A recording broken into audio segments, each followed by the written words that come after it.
नमस्कार sir, metro Hindustan news channel में स्वागत है। नमस्कार, राजीव मंगुलिया, ग्राम पंचायत कचरासोली। आज किस चीज़ की बैठक कर रहे हैं? ये बैठक झारखंड सरकार पंचायती राज के पत्रांक 07/22 दिनांक 3/1/2023 यह निर्देश प्राप्त हुआ है कि पंचायत को सशक्त करने के लिए पंचायत स्तर पर एक समीक्षा बैठक होनी चाहिए, जिसमें हमारे पास जो 14 विभाग है, 29 विषय है, उस 14 विभाग के सभी पदाधिकारी और उसके संबंधित कर्मी उपस्थित रहेंगे और हम लोग एक एक योजनाओं का, एक एक चीज़ों का, सरकार के द्वारा जितने भी महत्वाकांक्षी योजनाएं चल रही, सभी योजनाओं का बिंदुवार समीक्षा हो और उससे उस योजनाओं से कितने लोग लाभान्वित हुए और कौन लोग लाभान्वित नहीं हुए और कोई लाभान्वित होने योग्य हैं तो उनमें क्या त्रुटियां, इन सारी चीज़ों को लेकर के यह बैठक जो है हम लोग आज शुरुआत कर रहे हैं। यह प्रथम बैठक है और ये क्या सर, हर एक महीने ये प्रत्येक माह के 25 तारीख का हम लोगों ने तिथि निर्धारित कर लिया है, जिसका अप्रूवल हमको राज्य सरकार और जिला उपायुक्त और प्रखंड कार्यालय से हमको प्राप्त हो चुका है। सब जगह से अप्रूवल मिलने के बाद आज हम लोग पहला बैठक आयोजन किए हैं और इस बैठक में हमारे वीडियो साहब भी कुछ देर में आएंगे, प्रमुख मैडम भी आएगी, हम जिला परिषद महोदय को भी बोले हैं, हमारे जो है तो यहाँ के माननीय विधायक जी को बोले हैं, माननीय सांसद जी को बोले हैं, उपायुक्त महोदय भी कभी आ सकते हैं, डीडीसी सर भी आ सकते हैं। ये तमाम जिला के जितने भी पदाधिकारी हैं, कोई भी एक बड़ी पदाधिकारी जो है तो प्रत्येक बैठक में, किसी भी बैठक में आकर के शामिल हो सकते हैं। लेकिन जो हमारे पास 14 विभाग है, 14 विभाग के सभी कर्मी, सभी पदाधिकारी, सभी बैठक में उनको अनिवार्य रहना, ये सरकार का निर्देश है, पंचायती राज का जो है निर्देश है। उस निर्देश के आलोक में हम सब लोग बैठे हैं और यह बैठक मुखिया जी की अध्यक्षता में होना है और मैं आज इस बैठक का आयोजन कर रहे हैं। बैठक में सभी लोग उपस्थित हो रहे हैं, अभी कुछ लोग बाकी हैं, सब अभी आएंगे। और ये हमारा इस बैठक का उद्देश्य ही नहीं, बल्कि इस पंचायत का मुखिया होने के नाते हमारा उद्देश्य है प्रमुख रूप से जो है तो 3 चीज़ें। एक, आंगनबाड़ी और विद्यालय, इस पर शैक्षणिक कार्य जो है तो बेहतर, उसमें अन्य जो भी सुविधाएं सरकार दे रही है वो भी नियमित हो, गुणवत्तापूर्ण हो, लेकिन सबसे आगे शिक्षा।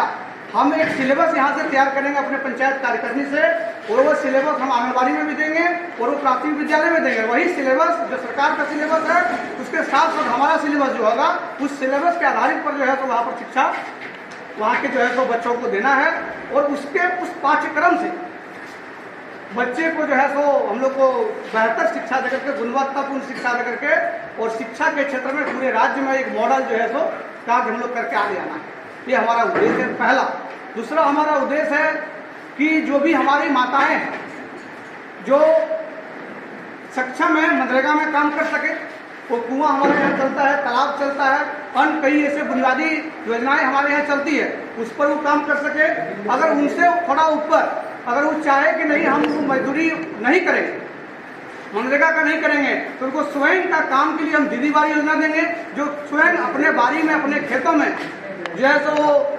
फसल लगाए और फसल लगाने की सारी व्यवस्था, सारे खर्च हम लोग मनरेगा के तहत उसको देंगे, ताकि वो महिलाएं आत्मनिर्भर बन सके। उनको किसी प्रकार का कोई पैसा का काम लगे तो अपने पति, अपना बेटा के आगे हाथ नहीं फैलाए, आत्मनिर्भर करना हमारा उद्देश्य है। ये दूसरा है, वैसी महिलाएं जो मनरेगा का दीदी बारी नहीं कर सकती है, वो भूमिहीन है, वो पढ़ी लिखी है, पढ़ी लिखी नहीं है, हम वैसे महिलाओं को यहाँ पर पंचायत में अगरबत्ती, मोमबत्ती, कंप्यूटर के माध्यम से सिलाई सेंटर इत्यादि जैसी चीज़ों का हम प्रशिक्षण केंद्र का प्रारंभ अगले 10 दिनों में करेंगे। वहाँ पे महिलाएं जाकर के प्रशिक्षण ले सकती है और प्रशिक्षण प्राप्त करके उसको पंचायत से हम लोग ऋण भी उपलब्ध कराएंगे और ऋण लेकर के वो जो है अपने घर में बैठ करके मोमबत्ती, अगरबत्ती बना करके और उसको अनंतर कहीं नहीं बेचना है, इस पंचायत भवन में लगा के सारी व्यवस्थाओं को ला के देंगे। उनका जो राशि बनेगा पंचायत के माध्यम से, डीबीटी के माध्यम से खाते में महीना में पैसा को भेज देगा। ये हमारी जो है सुविधाएं महिलाओं को आत्मनिर्भर करने के लिए। अन्य जैसे हमारी बुनियादी सुविधाएं हैं, जैसे कि जितने भी हमारे यहाँ पर कृषि योग्य क्षेत्र हैं, उस जगह पर